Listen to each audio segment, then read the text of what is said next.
Claves de la semana. Seguimiento de noticias internacionales elaborado por CESTE.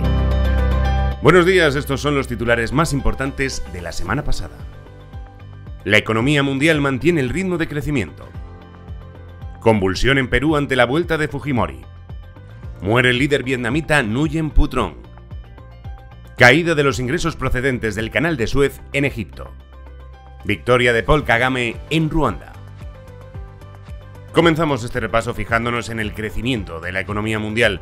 En la última actualización del WEO, el World Economic Outlook, publicada esta semana, el Fondo Monetario Internacional mantiene en el 3,2% las estimaciones sobre el ritmo de crecimiento previsto de la economía mundial en 2024. En cuanto a las previsiones para 2025, se han mejorado en una décima, hasta el 3,3%.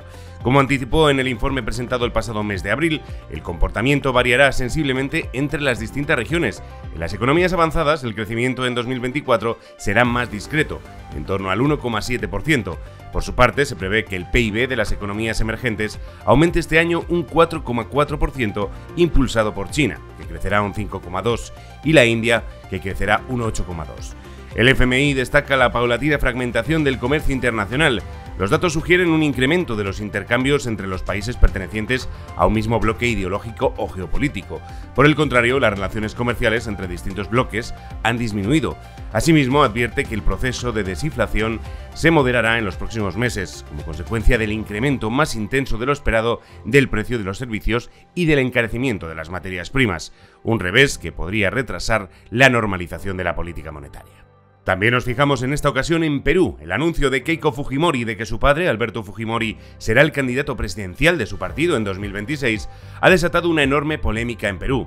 Las barreras legales a la candidatura de Fujimori no son fáciles de superar. Para empezar, contravendría la Constitución tal y como está redactada, y es probable que el Jurado Nacional de Elecciones se oponga. Pero incluso si se pudieran superar los obstáculos legales, el expresidente tendría 87 años para las próximas elecciones.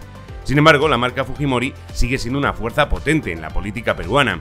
Keiko, que se enfrenta a sus propios problemas legales, podría tratar de utilizar la negativa para impulsar la simpatía pública hacia la marca familiar antes de presentarse ella misma, al tiempo que pone en duda la independencia de las autoridades electorales. Es decir, que el apoyo de Keiko Fujimori a su padre podría ser más un movimiento táctico para desviar la atención de sus propios problemas legales. La audiencia judicial sobre cómo financió ilícitamente sus campañas de 2011 y 2016 ya está en marcha.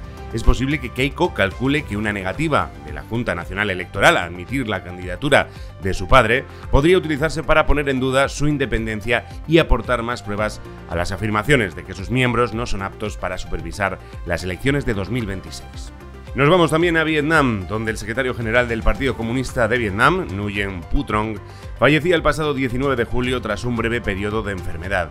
El día antes de su muerte, el Politburó del CPV había anunciado que el presidente del Estado, To Lam, se encargaría de los trabajos del Politburó, el secretariado y el Comité Central, mientras Trong, que cumplía 80 años en abril, daba prioridad a recibir tratamiento médico.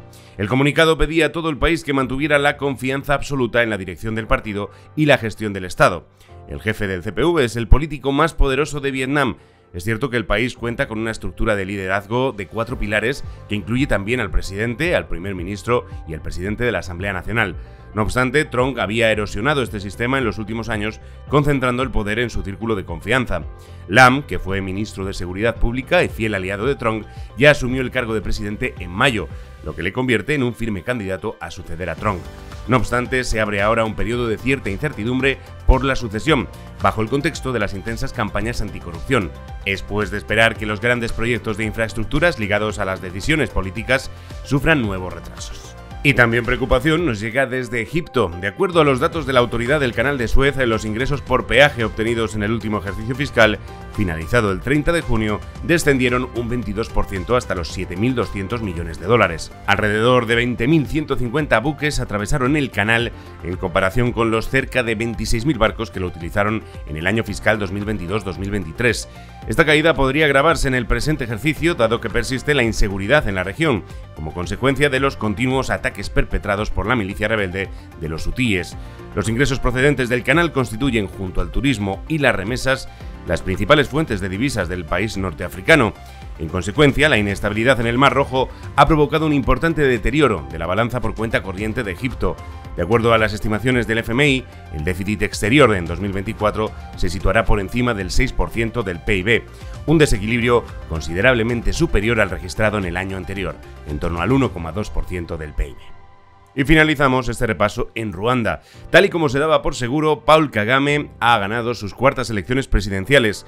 El presidente ruandés, que de facto lidera el país desde 1994, ha salido reelegido en los comicios celebrados el pasado 15 de julio con un 99% de los votos, igual que en las elecciones anteriores. Aunque Kagame y su partido, el Frente Patriótico Ruandés, son realmente populares en su país, el control que ejercen sobre el sistema político no deja prácticamente ningún margen a movimientos opositores.